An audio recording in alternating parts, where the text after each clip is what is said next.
Hey guys, welcome back to Andy's Dinosaur Reviews. Today we are going to take a look at another of these Dinomania figures, and this one is their Torosaurus, the first ceratopsian that we have had the opportunity to look at here on Andy's Dinosaur Reviews from Dinomania. And honestly, to choose a Torosaurus is really quite shocking. It's a species that you don't see get figures made very often, but it's a very cool species of dinosaur, so I am quite excited to see the version from Dinomania, especially because I've been quite a fan of all of their figures so far. So, without further ado, let's go ahead and get a closer look at this right now. So starting up here at the head sculpt of our Torosaurus, you can see that it does look really quite nice as far as the detailing goes. Specifically in the beak area, there is just a lot going on as far as detailing there.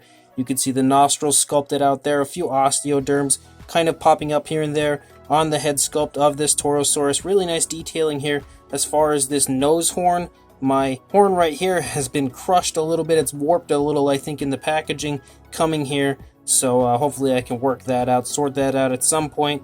But if we take a look at the eye, similar to the Eudimorphodon, it has a really nicely detailed eye. And again, a very realistic appearance to the eye for sure. I absolutely love that they use that glass eye effect for their figures, and I think it really jumps the realism level of their figures up a good bit, even though they don't exactly look like real living animals, but that eye definitely helps to get them there. Pretty nice looking detail all over the face for the most part. There's a few areas that are kind of muted a little bit as far as the detail goes, but I still think it looks quite nice. You've got two smaller horns that follow this one horn right here, the one brow horn. If we come up here into the frill of our Torosaurus, you can start to see some of the nice detailing. It's got a few kind of like osteoderms that pick up here and there that are painted with an orangish coloration. And then as we get to the top of the frill, it turns and transitions to like a yellowish brown sort of a coloration, almost like a yellowish green actually. So you can see the spikes that run along the frill also sport some really nice detailing, and certain areas have kind of a bit of realism. Like right here you can see is kind of like clipped off. So that's something that you could potentially see on real dinosaurs. They're not all picture perfect. There's kind of like injuries and stuff displayed, so I really do quite like that as well. The frill is actually really quite thick, so you can really tell that from up above, but I think it looks quite nice for sure. Looking at the opposing side, again, really nice detailing, nice scaling that you can see, and I do apologize if it's not the best view of the figure because it's really hard to get this into frame being so huge. It's just kind of taking up all the space here that I have in my review station. But you can see that over here on the side of the head, the detailing continues to look really quite nice all over the place. Nice light, kind of that seems similar actually like a yellowish green that we saw up on the frill. For the beak, you can see inside the mouth, the tongue is present in there. It's just back there a little bit. It's not too visible because it's a nice small ceratopsian mouth. Again, the nicely sculpted out nostrils and really awesome looking eyes with that beautiful glass eye appearance. Having detail within the eye is always something that is awesome if you ask me. The horn again contains some really nice detail throughout. As we move back here into the neck region of the dinosaur, actually, if you look at the back of the frill, again, tons of detail, painted with a nice brown, a nice lighter brown compared to some of the areas you see on the figure, because right here it's a very dark brown, almost like a burnt umber or a chocolate in that area as far as that brown goes. You can pick up on some really nice scaling there in the neck region, and also some beautiful creasing going on here in the throat. Again, the nice dark wash they've included on their figures really brings the detail out in a really nice fashion. You can continue to see how nice that scaling is. As we move into the body, you can see the seam in the midsection where the dinosaur is put together, but with these kind of large, squishy figures, you really expect that. It's kind of not something that can be hidden very well. Nice skin folding going on here. In the shoulder area, you've got lots of creasing and detailing. As we lead down into the front leg, you've got the nails painted there with a nice light brownish coloration, a nice darker brown for the feet and the toes as well. Moving back up here into the stomach, you've got lots of kind of like random skin folds and stuff, which I'm not super sold on those, but I don't think they look terrible either. But they are there. Really nice scoot-like appearance that runs down the thigh of the dinosaur right there. That looks really cool. And we see the beautiful scaling. Once again, nice creasing in the skin, lots of cracks and crevices. Again, some more osteoderms or like scoots right there. And then we move down here into the rear foot. The rear foot also looks quite nice with those nicely sculpted out toes. And again, here's another one of those areas that has kind of like a little bit of realism. This toenail has been cracked, and not by like the figure, it's meant to look that way, it seems. It really has a very nice dose of realism contained within the figure. Really little things like that shock and impress me quite a bit. And then we lead out the tail here, and the tail sports pretty much that same style of skin texture that we see up on the body, the nice browns and that beautiful dark wash pulling through the body, really bringing the detail out quite nicely. Looking over here, you can again see the shoulder blade a bit on the front leg, nice detailing as we lead down the leg once again to that really nice foot sculpt there in the front, which is a little hard to get a good view of. You can see kind of some of the skin stretching off of this leg as the leg is pulling forward, stretching the skin.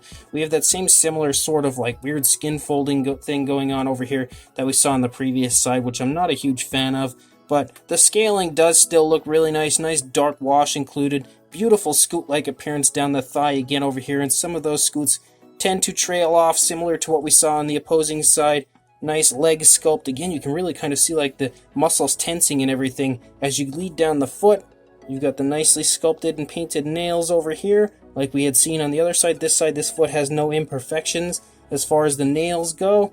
And then we see the rest of the tail, just like on the previous side, comes out to a nice curve and really nicely painted, has some pretty nice detailing as well. And then the underside of the dinosaur also has that very cool, very dirty-like appearance thanks to that dark wash, and also really shows the movement of the skin in a few areas quite nicely as well. So overall, as far as a very large, soft, squishy Torosaurus goes, this is definitely quite cool. As far as a size goes, and again, these Dinomania figures are huge, so to the top of the frill, you are going to see it come in at about 9.5 inches or 24 centimeters, and I apologize if the camera is shaky because this is pretty hard to do. If we go from the tip of the horn to the tail, you are going to see it at about 19 inches or 48 centimeters. For a size comparison, there is Mr. Papo T-Rex, the Attack Pack Colovosaurus, and Robert Muldoon next to our gigantic Torosaurus.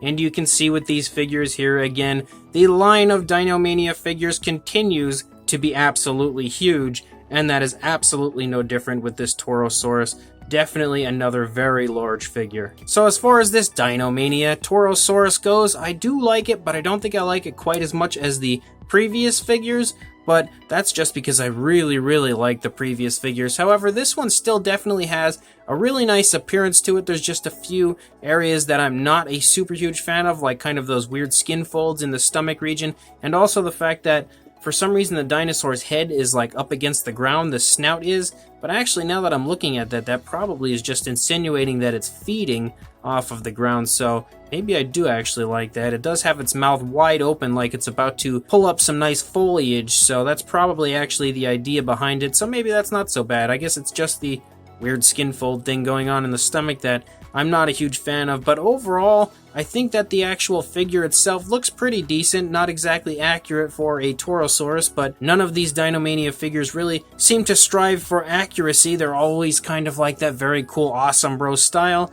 and that's pretty much what we see here with this Torosaurus. I think that for the most part, the sculpt looks pretty darn good as far as the detailing of the figure goes. There's nothing at all that I would say looks too muted out or anything. There's a few areas that look a little smooth that could have maybe withheld some more detail, but honestly it's very few and far between that I see that, and for the most part it does look quite nice as far as like the scaling and everything goes. Really nice detailing in areas like the beak and the horns and all of the spikes that run along the frill. That definitely looks super cool. Even in the nails of the feet, they do look really awesome. And I also do like the paint scheme. It's nothing overly flashy, but there's that little bit of flashiness when it comes to those kind of orange osteoderms there up on the head, but at the same time, for the most part, it's a very nice, very dark tone of brown, with a few areas of like a lighter brown, almost like a yellowish green in certain areas, kind of popping up out of nowhere, but for the most part, the very dark tones kind of have that almost old school vintage style dinosaur look, and I do think it looks fairly natural on the figure,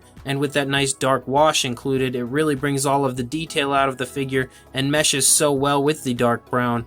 The eye is also awesome. I love the uses that they pull off with these kind of glass eye effects on these dinosaurs, and this one, similar to the Eudimorphodon, has a really nice very detailed appearance to the eye, which helps the figure to just look so much better. The eye is really striking on the figure, and personally I really do quite like this Torosaurus. I am quite happy to add a very gigantic Torosaurus now to my collection. So if you would like to pick this up, I will include a link in the description to where you can do just that on the Dinomania store. So make sure you head down to the description, head over to the Dinomania store, and order yourself this very cool, extremely large Torosaurus. Again, they do ship worldwide, so no matter where you are from, you are absolutely eligible to order any of these incredible figures I have reviewed so far. So make sure you pick this cool Torosaurus up. Make sure you also like, comment, and subscribe, and then I will see you in the next review. Thanks for watching.